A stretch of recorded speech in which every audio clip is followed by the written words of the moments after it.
Picture this. You're standing alone in your kitchen, talking to yourself out loud. Not just a few random words, a full conversation.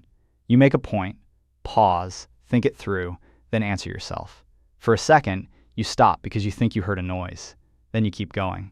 If someone walked in, they'd probably think something was wrong with you, but there isn't. You're using a cognitive tool that surprisingly few people activate on their own. I call it the silent brain principle.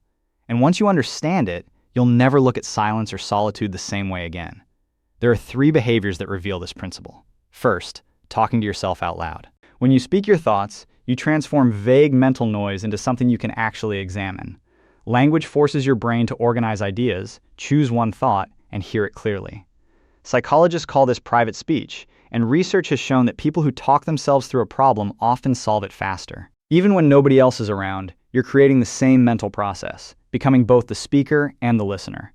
Second, getting completely lost in thought without anyone pushing you there. An hour goes by, and you don't even notice. Not because a game distracted you, not because work demanded your attention, but because your own curiosity led you down a question you genuinely wanted to explore. That tells you something important. Your brain's reward system isn't driven only by external stimulation. It's also fueled by your own curiosity. Third, being comfortable with silence instead of instantly reaching for your phone. The brain naturally resists empty moments. It craves stimulation. But when you allow yourself to sit in silence, a different network inside your brain becomes active. A network associated with reflection, imagination, and connecting ideas that seem completely unrelated at first. Now here's the part most people get wrong.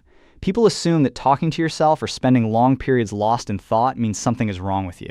But in many cases, it's the opposite. It's a sign of a mind that keeps working, even when the outside world goes quiet. And that's exactly why society rarely encourages these behaviors.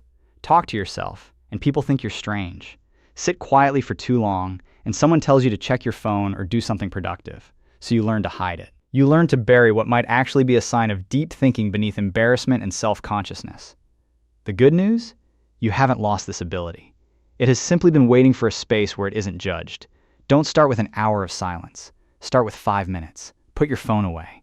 Do nothing. Let your mind wander wherever it wants to go. Rare intelligence doesn't always announce itself with loud achievements. Sometimes, it begins with one person, alone, in a quiet room, doing something that most people never learn how to do. If you recognize yourself in any of these 3 behaviors, tell me which one in the comments. And if you want to explore the silent brain principle even further, subscribe and join me in the next video.